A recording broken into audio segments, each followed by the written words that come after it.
4장 10절에서 23절까지 말씀입니다. 잠언 4장 10절에서 23절까지 말씀입니다. 4장 10절에서 23절까지 말씀 한 절씩 교독하겠습니다. 제가 먼저 읽습니다. 제가 10절 읽겠습니다. 내 아들아 들으라, 내 말을 받으라. 그리하면 내 생명의 해가 길리라.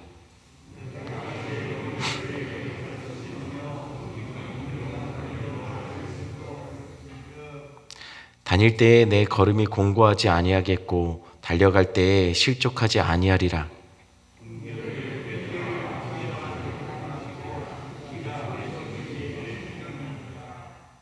사악한 자의 길에 들어가지 말며 악인의 길로 다니지 말지어다.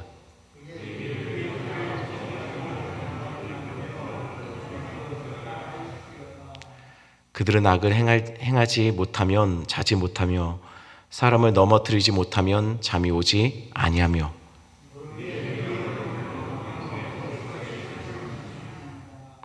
의인의 길은 돋는 햇살 같아서 크게 빛나 한낮의 광명에 이르거니와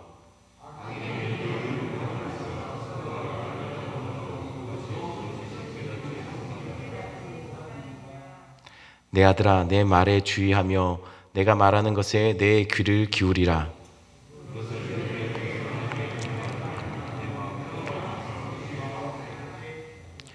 그것은 얻는 자에게 생명이 되며 그의 온 육체의 건강이 됨이니라. 모든 지킬 만한 것 중에 더욱 내 마음을 지키라. 생명의 근원이 이에서 남이니라. 아멘. 한번 기도하겠습니다. 사랑해 주님 감사합니다. 하나님 오늘 하루도 말씀, 아버지 하나님 말씀과 기도의 자리에서 시작하는 우리 성도들 늘 붙잡아 주시고 지켜 보호하여 주시고 특별한 하루가 되게 주님 도와주시고 더욱더 주님을 긴밀하게 경험하는 시간들 되어질 수 있도록 주여 복 주시옵소서. 오늘 또한 주일 예배 아버지 하나님 특별한 하나님 은혜를 부어주시고 하나님 아버지 하나님 오늘 하루 온종일 그렇게 주님이 기뻐하시는 삶으로 나를 드릴 수 있도록 주여 붙잡아 주시옵소서. 말씀 듣다 주의 뜻 발견하게 하여 주시고 기도하다 하나님의 음성 듣게 하여 주시고 이전에 경험해보지 못했던 깊은 하나님의 임재를 아버지 하나님 경험하게 주님 도와주시옵소서. 인도하실 하나님 감사를 드리며 예수님의 이름으로 기도드렸습니다. 아멘. 오늘 4장 잠언의 말씀도 오늘 본문에 내 아들아 라는 친근한 표현으로 그렇게 말씀이 시작됩니다. 이것으로 솔로몬이 지금 자신의 아들 혹은 이스라엘을 향하여서 친근한 표현을 써가면서 말씀을 전하고 있다는 것이죠. 그러나 그렇다고 해서 이것이 이스라엘을 향한 말씀이고 우리와 상관없는 말씀이라고 생각해서는 안 됩니다. 이미 말씀드렸지만 하늘 아버지 되신 하나님께서 지금 솔로몬을 통해서 그의 자녀된 우리에게 오늘을 사는 우리에게 동일하게 말씀하시는 말씀 그것이 잠언이라고 생각하시고 읽어내셔야 된다고 말씀드렸습니다. 단지 솔로몬이 내 아들이라고 부르는 대상들을 통해서만 말하고 있는 것이 아니라 하나님이 자신의 자녀들인 하나님의 백성을 향해서 이 지혜의 말씀을 선포하고 있다는 것이죠. 그것을 염두에 두고 본문을 읽어보셔야 합니다. 10절 말씀 제가 읽어드립니다. 내 아들아 들으라 내 말을 받으라. 그리하면 내 생명의 해가 길리라. 지금 저자는 이스라엘 향해 거듭 말하고 있는 것이 있습니다. 그것은 지혜의 말씀을 들으라 내 말을 받으라 라는 말입니다. 이것은 동일하게 우리에게도 동일하게 적용할 수 있습니다. 우리는 지혜의 말씀을 들어야 합니다. 그리고 받아내셔야 합니다. 여러분 그렇다면 말씀을 들어야 한다는 것 이것은 단순히 듣기만 해서는 되는 것은 아니죠. 말씀을 받아야 합니다. 이것이 듣는 것과 받는 것의 차이점 이것이 무엇일까요? 듣는 것은 사실은 내 의지와 상관없이 들리는 것이죠. 하지만 받는 것은 내 의지를 들여야만 받을 수 있는 겁니다. 말씀도 마찬가지입니다. 우리는 말씀이 선포되어지는 곳에 우리를 의지적으로 갖다 놓으셔야 합니다. 하지만 또한 말씀이 선포되는 자리에서 말씀을 듣는 것으로 충분하지 않습니다. 그 말씀을 내 삶으로 받아내시고 녹여내시고 그 삶을 살기 위해서 몸부림치셔야 한다는 거예요. 때로는 그 말씀이 내 생각과 다를 수 있어요. 동의가 안 되고 그 말씀대로 살면 큰일 날 것 같고 망할 것 같고 이러다가 나한테 굉장한 데미지가 올 것 같은 생각이 들 때도 있습니다. 그러나 성경은 분명히 말씀하고 있어요. 주의 말씀을 들으라, 그리고 받으라, 그리하면 내 생명의 해가 길리라 라고 말하는 거예요. 이것은 단순히 이 땅에서의 장수만을 말하는 것이 아닙니다. 말씀을 듣고 받아내시면 이것은 영생과 관련된 굉장히 중요한 주제가 된다는 것이에요. 그래서 13절에 다시 이렇게 거듭 강조하고 있습니다. 우리 13절 말씀 한번 한 목소리 읽어볼까요? 13절입니다. 훈계를 굳게 잡아 놓치지 말고 지키라. 이것이 내 생명이라. 훈계가 우리의 생명이 된다는 거예요. 그러니 붙잡으라는 것이죠. 우리 잘 아는 동화, 제가 보니까는 인터넷에서 찾아보니까 여러 가지 버전이 있습니다. 그래도 아마 들으면 결국은 기본적인 골격은 똑같은 거라고 생각합니다. 황해도에 한 가난한 한 청년이 살고 있었습니다. 그는 어느 날 한 도사를 만나서 그 도사에게 어떻게 하면 내가 부자가 될 수 있는지 그 방법을 좀 알려달라고 했다고 합니다. 그러자 그 도사가 이 청년을 데리고 구월산 꼭대기에 벼랑 끝에 한 소나무, 그 소나무의 한 가지를 붙잡고 매달리도록 했습니다. 밑은 천길 만길 낭떠러집니다. 그런데 그 도사가 그 청년에게 한 손을 놓으라고 했대요. 저 같으면 절대 안 놓을 텐데 이 청년은 굉장히 순종적이었나 봅니다. 한 손을 놨습니다. 한 손으로 매달려 있는 상태죠. 그러면서 그 도사가 그렇게 말했대요. 이제 어떻게 부자가 되는지 알겠는가라고요. 여러분은 아시겠습니까? 참 이런 거 보면 목사보다 도사가 더 쉬운 것 같습니다. 한 손을 매달려 있어 결국 그 얘기를 하는 거죠. 돈을 그 나뭇가지처럼 붙잡으라는 거예요. 놓치지 말라는 것이죠. 여러분, 돈을 그렇게 붙잡아야 이 땅에서 부자가 된다고 합니다. 그러나 성경은 말하고 있는 것이 있어요. 훈계를 그렇게 붙잡아야 한다는 것이죠. 돈을 붙잡아야 사는 성도가 아니라 말씀 붙잡아야, 하나님의 훈계를 붙잡아야 사는 사람들이 성도입니다. 이건 놓으면 죽는다고 생각하고 끝까지 붙잡고 놓지 말아야 합니다. 사실입니다. 이것이 진리입니다. 하나님의 말씀을 놓아버리면 성도는 그때 망하는 겁니다. 돈을 잃을 때 망하는 것이 아니라 성도의 삶 속에 말씀이 사라질 때 성도는 망하는 겁니다. 성도가 사는 것은요, 말씀 붙잡아야 사는 겁니다. 이거 놓치면 나 죽는다고 끝까지 그 말씀에 매달린 자들이 끝까지 사는 거예요. 반면 말씀에는 매달려야 하지만 매달리거나 따라가면 안 되는 것이 있지요. 14절 15절 말씀 제가 읽어드립니다. 사악한 자의 길에 들어가지 말며 악인의 길로 다니지 말지어다. 그의 길을 피하고 지나가지 말며 돌이켜 떠날지어다. 무엇을 우리는 따라가면 안 됩니까? 무엇을 붙잡으면 안 되죠? 바로 죄입니다. 성도는 악인의 길을 따라가서는 안 됩니다. 성도는 악인처럼 행동하면 안 됩니다. 사실 이걸 몰라서 우리가 악인의 길을 따라가는 건 아니죠. 성도들이라면 대부분 악인의 길을 따라가지 않고 그 길에 들어서면 안 된다는 것을 다 알고 있습니다. 그러면서도 잘 안 돼요. 순간순간 우리 안에 여전히 죄의 유혹이 있고 넘어지는 죄의 실수들이 있습니다. 여러분, 그럼에도 불구하고 왜 우리가 자꾸만 알면서도 넘어지는 것일까요? 그 이유는요, 그게 탐스럽기 때문이에요. 그 안에 먹을 것이 있기 때문이에요. 그래서 17절에 이렇게 말하죠. 불의의 떡을 먹으며 강포의 술을 마심이니라. 불의와 강포의 죄악은 우리로 하여금 우리를 살찌게 할 것 같습니다. 달콤하지요. 우리에게 먹을 것을 갖다 주는 것 같습니다. 죄악이 우리의 삶을 살찌우고 우리를 더욱더 부유하게 만들 것처럼 보입니다. 그 유혹을 성도들은 이겨내셔야 합니다. 사람은 떡으로 사는 것이 아니죠. 하나님의 말씀으로 삽니다. 성도는 하나님 안에서 사는다는 것이에요. 비록 당장 눈앞에 보이는 죄악이 우리로 하여금 더 좋은 것들을 줄 수 있는 것처럼 보여도 성도는 그 길 따라가면, 그 길로 지나가면 안 됩니다. 그러니 속히 그 자리에서 떠나가셔야 한다는 것이죠. 그 이유에 대해서 18절, 19절에 이렇게 말합니다. 우리 18절, 19절 한번 말씀 읽어볼까요? 의인의 길은 돋는 햇살 같아서 크게 빛나 한낮의 광명에 이르거니와 악인의 길은 어둠 같아서 그가 걸려 넘어져도 그것이 무엇인지 깨닫지 못하느니라. 오늘 본문은 의인의 길과 악인의 길을 비교하며 이렇게 말하고 있습니다. 악인의 길은 어둠 같아서 결국 넘어진다는 거예요. 그러나 의인의 길은 햇살 같이 빛나는 길이고 한낮의 광명으로 우리를 이끌어 간다는 것이죠. 여기서 의인의 길에서 설명할 때 돋는 햇살이라는 말은 뭐냐면 원어적으로는 그렇습니다.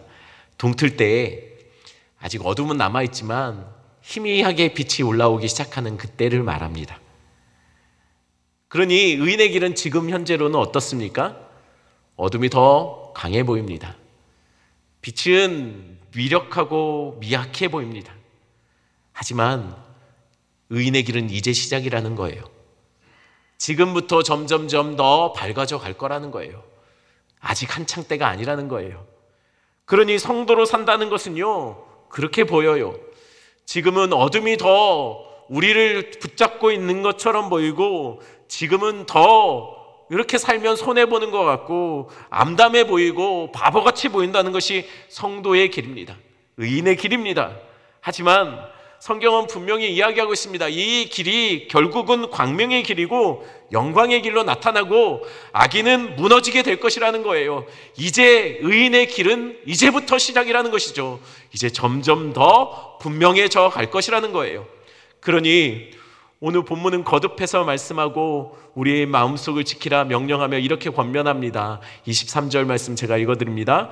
모든 지킬 만한 것 중에 더욱 내 마음을 지키라. 생명의 근원이 이에서 남이니라. 모든 죄악은 마음에서 시작됩니다. 행동이 나타날 때 죄가 아니라요, 마음의 동기를 품을 때 그때부터 죄가 된다는 거예요. 마음이 죄악의 시작입니다. 종종 우리는 아니 어떻게 저런 분이 이렇게 됐을까? 또는 목사님들 중에 아니 어떻게 저분이 이런 말도 안 되는 죄악을 범했을까라는 것을 보게 될 때가 있습니다. 성도들 안에도 마찬가지죠. 또한 굉장히 존경받던 사람이 일순간에 말도 안 되는 실수로 평생 쌓아왔던 명성과 존경을 한순간에 무너뜨리는 모습도 우리는 종종 볼 때가 있습니다. 이해가 안 되죠. 그렇지만 여러분, 정말 그렇다면 그분들이 그 죄악을 보면서 순간의 유혹을 잠깐 실수하여, 잠깐 견디지 못하여, 잠깐의 실수로 그 모든 것들을 무너뜨린 그런 말도 안 되는 실수를 했다고 여러분들 생각하십니까? 아닐 겁니다. 마음으로부터 행동이 나오는 거예요. 행동이 죄로 결정되는 것이 아니라 이미 마음이 황폐해졌기 때문에 그곳에서 죄의 열매가 맺힌 거죠. 행동이 순간 실수로 나타날 수는 있습니다. 그러나 사실 알고 보면 그 마음속이 이미 황폐해졌기 때문에 죄악의 열매가 맺히고 자란 것이죠. 열매로 행동이 나온 것입니다. 황폐해진 마음속에 죄악이라는 열매가 맺혀집니다. 그러니 행동은 순간이었을지 모르지만 이미 마음은 오래전부터 이미 죄가 자라기에 적합한 환경으로 하나님을 떠난 그 마음이 황폐해져 있는 상태였을 거라는 거예요. 이미 오래전부터 그 죄는 점점 싹트고 점점 자라고 열매 맺는 과정을 거쳐갔을 거라는 거예요. 다윗이 밧세바를 우연히 보고 범죄했을까요? 아닙니다. 그는 이미 치열한 삶의 현장에서 조금 비껴나 좀 나태해졌고 점점 더 지나가며 밧세바를 봤을 때 그냥 그 순간 스쳐 지나가며 볼 수 있는 거 그거 어떻게 하겠습니까? 보이는 걸. 하지만 그것을 마음에 품었고 죄악에 물 주었고 그러다 결국 남편까지 죽이며 그 여자를 자기가 취하겠다는 마음을 갖게 된 거예요. 마음을 지키지 못했을 때 죄가 열매 맺는 겁니다. 그러니 성도들이 지켜야 될 것은 돈이나 명예나 나의 자리가 아니에요. 우리가 늘 경계해야 될 것은 행동 조심하는 것, 그것은 이미 늦은 거예요. 성도는 마음을 조심하셔야 해요. 마음을 내가 가꾸어야 합니다. 마음을 잘 가꿔 놓으면 좋은 열매가 맺혀지는 거예요. 우리가 행동을 조심하고 행동을 다른 사람의 시선, 그것을 조심하며 사는 것, 그것은 굉장히 중요한 겁니다. 하지만 더 중요한 것이 있어요. 우리의 마음까지 지켜보시는 하나님 앞에서 내 마음이 하나님이 기뻐하시는 마음의 상태로 늘 준비되도록, 그래서 자연히 내 삶 속에 열매가 내 마음으로부터 내가 마음속에 갖고 왔던 그대로, 그것이 그대로 내 삶 속에 열매 맺을 수 있도록 우리는 더욱더 하나님 앞에 우리의 마음을 정결하게 내어드릴 준비를 하셔야 한다는 거예요. 이 말씀 기억하시면서 함께 기도하는 시간을 갖겠습니다. 그래도 감사한 것은요, 우리 환우들이 조금씩 그래도 나아지고 있고 하나님의 일하심이 보여지고 있다는 사실입니다. 우리 안청 집사님 검사 받은 것이 잘 나와서 마치 암인데도 종양 떼듯이 그냥 검사 결과 나오고 바로 이렇게 수술했다고 하십니다. 그래서 지금 회복 중에 계시고요. 그래서 뭐 현재로는 아마 뭐 별 문제 없지 않을까라고 그렇게 말하고 있습니다. 뭐 굉장히 뭐 감사한 일이죠. 우리 구영섭 집사님도 수술 잘 받으셔서 지금 여기 앞에 앉아서 지금 예배 자리에 와 계십니다.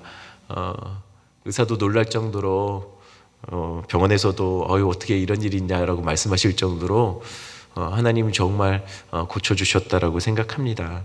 우리 김수정 권사님도 많이 좋아지셨다고 얘기 들었는데 계속해서 어지럼증 그리고 식사 잘 하실 수 있도록, 그래서 빨리 기력 회복할 수 있도록 위해서 기도해 주시고요. 우리 선민 형제도 염증이나 열이나 많이 좋아지셔서 이제 여러분들 좀 더 신경 써서 집중해서 기도해 주실 것은 재활할 수 있는 상태까지도 빨리 도달해서 재활할 때 하나님 붙잡아 주시사 후유증 없이 일상으로 복귀하는데 이전보다 더 강건해져서 돌아올 수 있도록 그렇게 위해서 기도해 주셨으면 좋겠습니다. 뭐 말을 하시는 거나 또는 이렇게 움직이는 거나 현재로는 뭐 조금 지켜봐야 되지만 무리 없이 후유증 없이 그렇게 완전히 하나님 고쳐주시는 은혜 있게 해달라고 그렇게 위해서 기도해 주십시오. 그리고 계속해서 코로나의 상황들 속에 그럼에도 불구하고 성도는, 하나님의 교회들은 더욱더 있는 곳에서라도 몸부림치며 아무도 누구의 시선도 미치지 않은 곳에서도 하나님의 시선을 의식하며 기도하는 성도들 되게 해달라고 위해서 기도해 주십시오.